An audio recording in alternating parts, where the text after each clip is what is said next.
하나님의 말씀 시편 107편 1절로 9절 말씀 보겠습니다. 우리 하나님의 말씀 시편 107편 1절로 9절 말씀입니다. 우리 같이 한번 읽어보도록 하겠습니다. 시편 107편 1절로 9절입니다. 같이 한번 읽겠습니다. 여호와께 감사하라. 그는 선하시며 그 인자하심이 영원하미로다.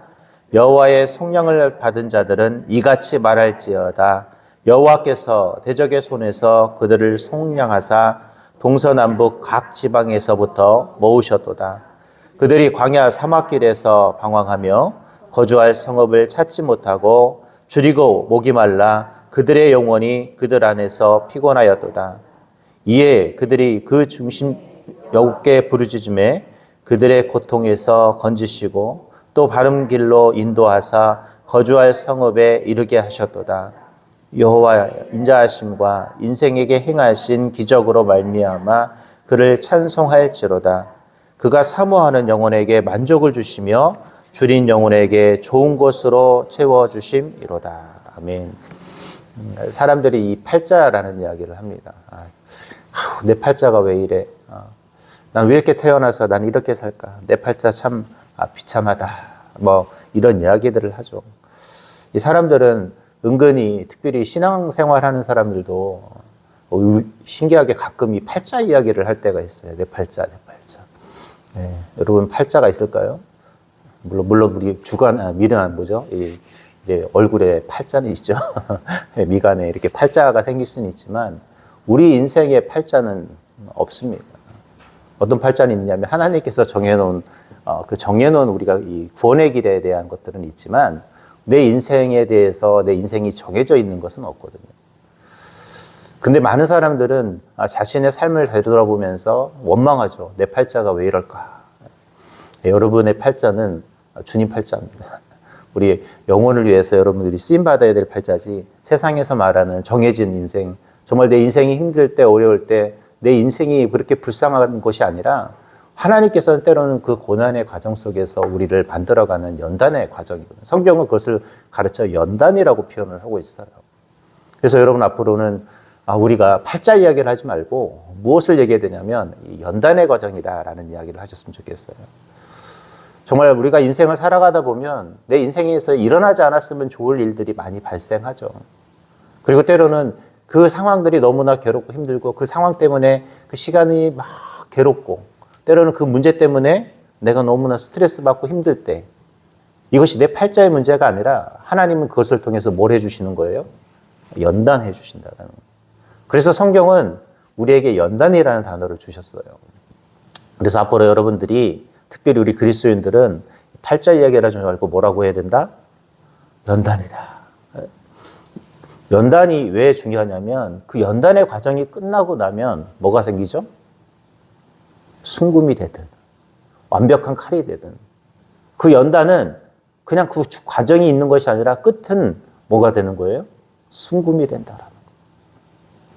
오늘 저와 여러분이 연단하는 그 모든 그 과정, 고난의 과정은 하나님께서 저와 여러분을 가치 있는 존재로 만들기 위한 뭐예요? 과정일 뿐인 거예요. 우리는 그 과정을 어떻게 해야 될까요? 그래서 잘 버티고 이겨낼 수 있어야 합니다. 우리가 연단이 왔을 때, 그 고난이 왔을 때 그냥 그 고난 때문에 앞으로 내가 될 순금의 그 모습을 잊어버리고 꼭 언제 그 기억상실증에 걸리는 이 책이라는 책에 보면 이런 얘기 있어요. 어떤 한 공주가 바로 좀 있으면 왕비가 되는데 자기의 현재 상황에 막 한탄해하면서 잿더미에 앉아서 막 울고 있는 거예요. 조금만 있으면 몇 시간 뒤면 자기가 멋진 왕비가 되는데 현재 자기가 잿더미에 앉아있는 자신의 불쌍한 모습을 바라보면서 슬퍼하고 있는 그리스도인의 모습을 이야기하고 있더라고요. 오늘 저와 여러분들 지금 이 연단의 과정은 저와 여러분이 뭐가 되는 과정이라고요? 순금이에요. 그래서 우리에게는 팔자가 아니라 뭐예요? 연단인 거예요, 연단. 앞으로 여러분들 내 팔자가 왜 이럴까요, 목사님? 이 팔자를 쓰시는 건 여러분들은 특별히 새벽 예배 나오신 분들은 안 됩니다. 여기 안 나오신 분들은 괜찮아요. 어차피 모르는 사람은 어쩔 수 없는 거죠. 근데 우리는 팔자라는 이야기보다 뭘 해야 될까요? 하나님이 지금 내 인생에 연단을 주시고 있구나. 내 팔자가 이래서가 아니라 하나님께서 저와 여러분을 뭐 하기 위해서요? 순금으로 만드는 그 과정을 가기 위해서 오늘 하나님이 저와 여러분에게 때로는 시간을 주실 때가 있어요. 그 시간이 뭐냐면 연단의 시간인 거죠. 더 값어치 있는 존재로 만들기 위해서는 뭘 빼야 되냐면 불순물을 빼야 합니다. 여러분, 금이 그냥 만들어지던가요? 다이아몬드도 그냥 만들어지던가요? 다이아몬드 원석은 비싸지 않아요, 여러분. 다이아몬드도 언제 비싸지죠? 세공사가 깎아내고 멋지게 만들 때 다이아몬드의 값이 비싸지는 겁니다. 원래 다이아몬드 원석 자체는 비싸지 않아요. 그거 그냥 발견하면 여러분 값어치가 별로 없어요. 근데 그것이 어떤 세공사에 의해서 멋지게 깎여지고 다듬어지고 할 때 뭐가 되는 거예요? 다이아몬드도 값어치가. 그러니까 다이아몬드도 어떻게 돼요? 깎여야 최고의 보석이 될 수 있는 것이에요. 금도 여러분 아시는 것처럼 그냥 뭐 조그만 금이지만 이 금이 뭉쳐져서 거기에 있는 불순물들이 빠져야 순금이 되는 것이죠. 그래서 여러분 14K 값이 다르고 18K 값이 다르고 24K 값이 다른 거예요. 똑같은 금인데 왜 달라요? 뭐 때문에 달라요? 그 안에 뭐 때문에 들어가 있는 불순물 때문에 가격이 다른 거예요. 여러분 아무리 14K가 가지고 있어도 18K보다 값이 덜합니다. 그리고 내가 18K를 아무리 가지고 있어도 24K보다는 더 못해요. 왜?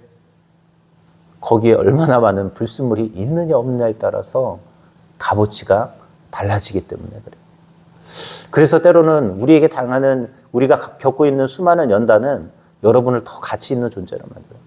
어떤 사람은 14K에서 끝나는 사람이 있고 어떤 사람은 18K에서 끝나는 사람이 있고 어떤 사람은 24K가 되는 것이죠. 여러분 14K가 되고 싶습니까? 아니면 18K가 되고 싶습니까? 24K의 순금이 되고 싶으십니까? 여러분 고난과 연단이 많을수록 저와 여러분들은 더 값어치 있는 존재가 되는 것이죠. 오늘 저와 여러분이 하나님께서 우리의 그 인생 속에 이 팔자가 아니라 뭐요? 연단 속에서 우리를 값어치 있는 존재로 만들어간다라는 사실을 기억했으면 좋겠습니다. 왜 이렇게 저희 정보 목사님이 아침부터 이렇게 이 이야기를 길게 얘기하느냐?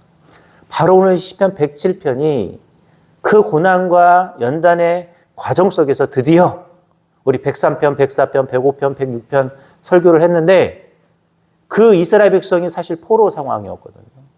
고난 중이었거든요. 그래서 희망을 찾고 노래했어요. 하나님, 막 이스라엘의 수없이 많은 과거들을 막 수많은 역사들 가져와서 막 뭐 해달라는 거예요? 자기를 구원해달라고 그랬어요. 포로 상황 속에 있으니까 지금 바벨론의 그 포로에 잡혀있던 그 자신들의 모습이 비참하고 현실이 너무 괴로우니까 이스라엘의 역사들을 가져와서 하나님이 과거에 이렇게 우리를 구원해 주시고 이 연단의 과정 속에서 자기를 가나안 땅으로 들여보냈던 것처럼 우리를 들여보내달라고 다시 한번 우리에게 기회를 달라고 103편부터 106편까지 이야기를 했단 말이에요. 근데 오늘 이 시편 107편은 바로 그 포로되었던 이스라엘 백성이 자유함을 얻고 이제 해방된 그 모습 속에서 쓴 시가 바로 시편 107편이에요. 이 시편 107편은 그래서 이스라엘의 인생이 팔자가 아니라 그 연단의 과정 속에서 다시 한번 그들이 뭐가 된 거예요? 순금이 된 이야기들. 그 과정 속에서 그 하나님께 감사하고 찬양하고 있는 시가 뭐냐? 시편 바로 107편이라는 것이죠. 오늘 저와 여러분도 오늘 이 시편 기자처럼 이제는 시편 107편을 쓰셔야 됩니다. 그동안은 우리가 연단의 과정이었다면 이제는 24K가 됐던 그 이스라엘 백성의 이 고백이 오늘 우리의 고백이 되어야 한다는 것이에요. 자, 그렇다면 오늘 이 시편 기자는 자신들이 그렇게 값어치 있는 연단의 과정 속에서 값어치 있는 인생이 되고 하나님께 어떻게 감사하고 있을까요? 첫 번째로 그는요. 하나님께 하나님의 선하심과 인자하심에 대해서 감사하고 있다라는 거예요. 우리 1절 같이 한번 읽어보겠습니다. 시작. 여호와께 감사하라. 그는 선하시며 그 인자하심이 영원합니다. 이 선하다라는 단어가 히브리어로 토브라는 단어예요. 많이 들어보셨죠? 또 인자라는 단어는 히브리어로 헤세드라는 단어예요. 하나님의 선한 영역을 통해서 누구도 어떻게 해요? 우리도 선해지고 하나님의 그 넓은 가슴으로 자신들을 품어주신 것에 대한 뭐예요? 감사를 하고 있는 거예요. 이 인자라는 단어는요, 하나님의 넓은 가슴으로 다 품어주신다라는 뜻을 가지고 있거든요. 우리 꼭 이거 뭐냐면, 할머니가 손주를 어떻게 해요? 손주들이 여러분 할머니한테 막 뭐라고 해도 할머니들은 어떻게 해요? 아휴, 귀여워 죽겠어. 얼마나 사랑스러워요. 막 그러니까 그냥 죄송하지만 막 옛날에 그랬잖아요. 옛날 어르신들이 이 손주가 막 너무 버릇이 없으면 옛날에는 할아버지 상투까지 잡는다니. 그래도 뭐 어떻게 해요? 다 귀여워 보이잖아요. 자기 아들이 그랬어 봐요. 자기 딸이 그랬어 봐요. 그냥 회초리죠. 근데 손주가 그러면 어떻게 해요? 옛날에 자기 자녀들은 막 떼쓰고 그럴 때는 막 혼냈는데 맴매도 했는데 손주들이 그러면 맴매해야 안 해요? 안 해요. 그때 그 마음, 이걸 뭐라고 해요? 인자. 하나님이 다 품어주시는 거예요. 오늘 시편 기자가 오늘 자신들을 해방시켜 주시고 바벨론의 그 포로원 사강 속에서 자신들을 해방시켜 주시고 자신들을 정금으로 만들어 주신 그 하나님께 어떻게 감사했냐면 하나님의 그 선하심과 인자심에 대한 표현을 하고 있다라는 거예요. 오늘 하나님은 여전히 저와 여러분에게 24K가 되신 후에 오늘 저와 여러분의 입술로도 이런 고백들을 하셔야 합니다. 하나님은 선하심으로 우리에게 영향을 주시고 하나님의 인자하심으로 어떻게 해요? 우리를 품어주신다. 여전히 하나님은 그 모습으로 나타나셔서 우리에게 역사한다라는 사실을 우리는 기억할 수 있기를 바랍니다. 두 번째로 오늘 시편 기자는 어떻게 감사했냐면 자신들을 하나님이 구원해 주셨음에 대해서 감사하고 있습니다. 우리 2절 같이 한번 읽겠습니다. 시작. 여호와의 성령을 받은 자들은 이같이 말할지어다 여호와께서 대적의 손에서 그들을 속량하사. 이 속량이라는 단어가 두 번 등장하죠. 근데 오늘 2절에서 이스라엘 백성이 지금 포로에서 자유되었다는 사실을 설명하고 있잖아요. 뭐라고 그래요? 여호와께서 대적의 손에서 그들을 어떻게 했다? 속량하셨다라고 표현해요. 지금 이들이 바벨론의 포로에서 뭐가 된 거예요? 자유함을 얻은 것이죠. 오늘 저와 여러분도 자유함을 얻어서 이 자리에 있잖아요. 오늘 저와 여러분들이 죽을 수밖에 없었던 존재였는데 우리는 마귀에게 사로잡힌 존재였는데 오늘 하나님께서 저와 여러분을 어떻게 하셨다? 자유케 해주신 거예요. 오늘 저와 여러분이 자유해져서 이곳에 와서 주님 앞에 기도하는 것입니다. 저는 어찌 보면 하나님께서 우리에게 주신 위대한 선물 중에 하나가 우리가 주님 앞에 기도할 수 있는 이 모습. 기도는 아무나 하는 것이 아니잖아요. 예수 안 믿는 사람들이 기도하는 거 보셨나요? 하나님께 기도하지 않아요. 근데 우리는 누구한테 기도해요? 하나님께 기도해요. 제가 그래서 여러분한테 늘 감사하다고 말씀드리는 거예요. 이 새벽에 나와서 여러분들이 기도하는 건 어찌 보면 정말 대단한 일이거든요. 제가 그냥 너무 속상한 게 우리 성도들은 너무 기도 제목이 없어서 기도를 안 해. 얼마나 기도 제목이 없었으면 이렇게 기도를 안 할까. 이 기도하는 것이 꼭 문제가 생겨야 기도하는 사람들이 있거든요. 자꾸 나는 이게 참 안타까워요. 문제가 없을 때 항상 뭐 하자? 우리가 방어막을 예비해 준비를 해야 되는 건데. 꼭 문제가 생겨서 기도하고 그 문제 때문에 눈물 나고 또 문제가 풀리면 또 기도하지 않고 문제가 없어도 기도해야 되는데 기도하지 못하는 하나님께서 우리에게 기도할 수 있는 시간을 주셨는데 기도하지 못하는 안타까운 분들도 많은데 여기 계신 분들은 늘 기도하잖아요. 참 감사하죠. 여러분들의 얼굴을 볼 때마다 그래 참 이렇게 기도하시는 분들이 있어서 우리 세대교회가 바로 서가는 것이고 여러분들이 있어서 여러분의 가정, 여러분의 자녀 안에 누군가는 여러분의 그 기도 제목 때문에 살아가는 것이죠. 오늘 아마 저를 위해서도 기도해 주는 분도 있고 아마 저희 어머니도 저를 위해서 기도하고 있을 것이고 우리 가족이니까 저희 장모님도 저를 위해서 기도하고 있겠죠. 아니면 누군가도 또 기도하고 있겠죠. 그리고 여기 계신 분들도 여러분의 기도 제목도 하겠지만 저를 위해서도 기도해 주겠죠. 이런 저도 마찬가지로 여기 앉아서 여러분 뭐 하겠어요? 저도 무릎 꿇고 기도할 때 다 여러분의 이름을 한 번씩 다 불러가면서 기도하거든요. 그래서 여러분 감사하셨으면 좋겠어요. 저도 새벽에 나오신 분들 제가 다 보고 그러니까 다 하시는 분들이니까 기도해요.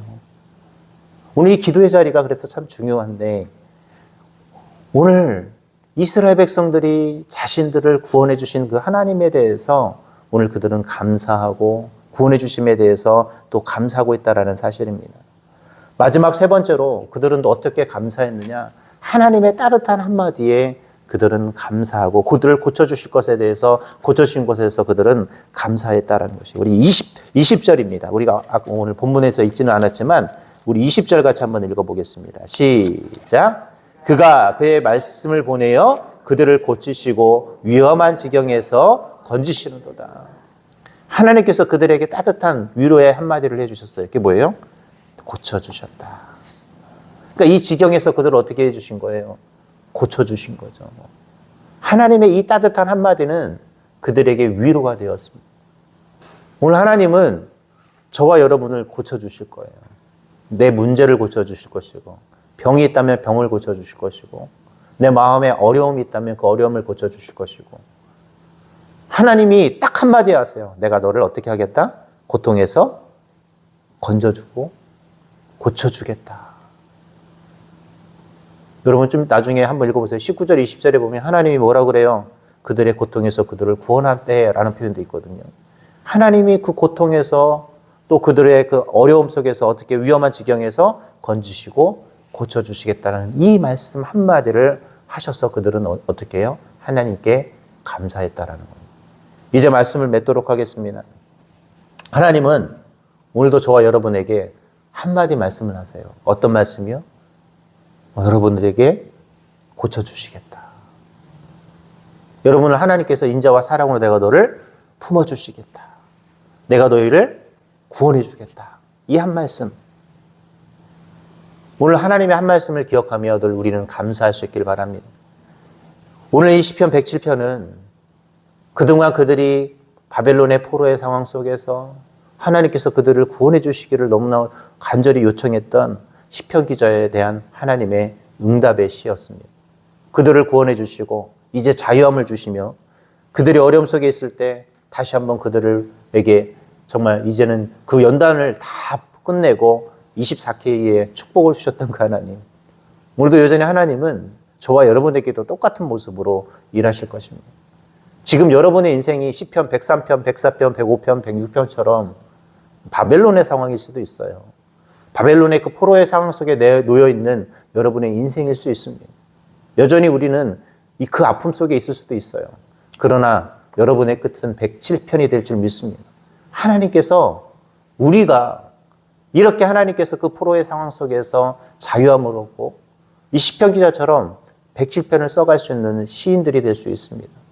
혹시라도 지금 여러분이 아직도 시편 103편부터 106편까지 여러분의 인생이 아직도 포로된 상황이라면 걱정하지 마시기 바랍니다. 여러분 뒤에는 107편이 기다리고 있어요. 그리고 하나님은 그 연단이 끝나고 나면 24K의 놀라운 축복을 주실 줄 믿습니다. 오늘 순금이 되는 그리고 새로운 시편 107편을 써가는 우리 그리스도인들이 되기를 주님의 이름으로 기도하겠습니다.